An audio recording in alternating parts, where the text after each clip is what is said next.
RJ ini sekarang lagi disukai masyarakat, ya. Seluruh Indonesia ini di mana-mana RJ ini sangat disukai masyarakat. Bukan hanya masyarakat menyukai, juga pemerintah juga sangat mendorong manfaat RJ ini karena apa? Mengurangi beban daripada uang negara dalam penyelesaian perkara. Restoratif justice harusnya diatur UU. Selamat datang SIB News Network. Kita akan membahas isu penting yang sedang hangat diperbincangkan di dunia hukum Indonesia, yaitu penerapan keadilan restoratif atau restoratif justice, yang sering disingkat RJ. Apa sebenarnya RJ ini, dan mengapa penting untuk diatur dengan undang-undang? Anggota DPR RI dari Komisi 3, Mangihut Sinaga, mengungkapkan keprihatinannya terhadap penerapan RJ dalam penyelesaian perkara pidana umum di Indonesia. Saat ini, RJ banyak diterapkan oleh lembaga penegak hukum, baik kejaksaan maupun kepolisian. Dengan menggunakan RJ, banyak perkara yang tidak perlu sampai ke persidangan, melainkan berhenti di tahap penuntutan di kejaksaan atau penyidikan di kepolisian. Namun, Mangihut menyoroti bahwa penerapan RJ saat ini masih mengandalkan peraturan Jaksa Agung dan peraturan Kapolri, tanpa adanya undang-undang yang secara khusus mengaturnya. Hal ini menyebabkan ketidakseragaman dalam implementasi RJ, di mana masing-masing lembaga penegak hukum memiliki peraturan yang berbeda. Dalam rapat dengar pendapat yang diadakan di Polda Sumut, Mangihut menegaskan perlunya adanya undang-undang yang jelas dan komprehensif untuk mengatur RJ. Ia mengatakan, perlu ada batasan yang jelas tentang perkara yang bisa diselesaikan dengan RJ dan lembaga mana yang berwenang melaksanakannya. Mangihut juga mengungkapkan bahwa penerapan RJ yang berhasil di negara Belanda membuat penjara di sana sepi.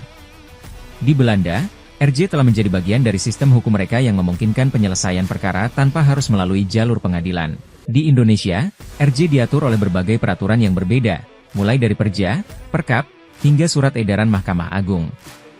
Semua ini menciptakan kebingungan dan ketidakpastian dalam penerapan keadilan bagi masyarakat.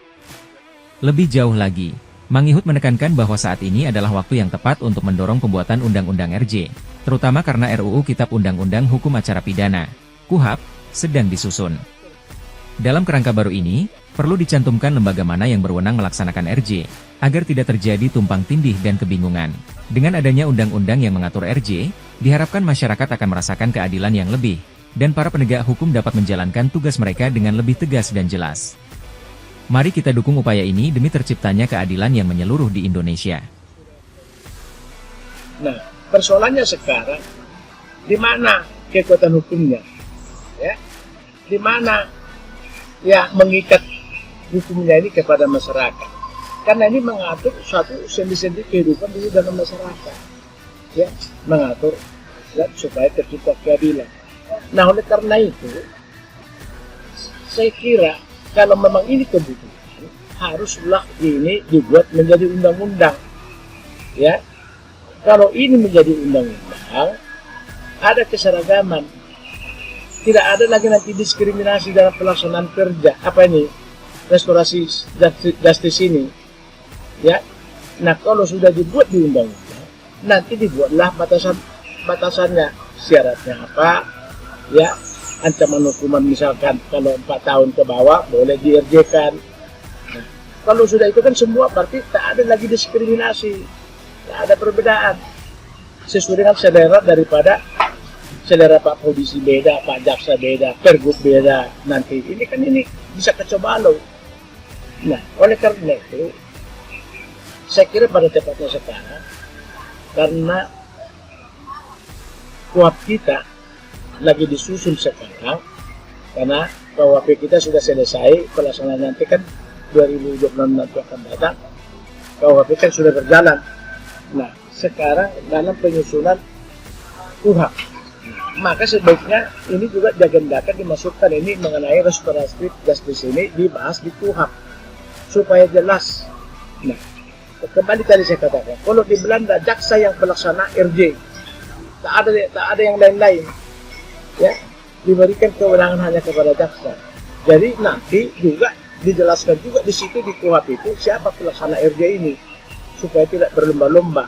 Ya, ada jelas kejelasan. Tidak ada diskriminasi nanti dalam penegakan hukum, sehingga masyarakat itu juga merasa keadilannya juga ya dapat dimanfaatkan dan juga jelas-jelas manfaat daripada RJ ini. Macam-macam ini perbedaan-perbedaannya. Jadi kalau sudah diatur dengan undang-undang, Ya, tidak ada lagi suka-suka ya dalam pelaksanaan RJ.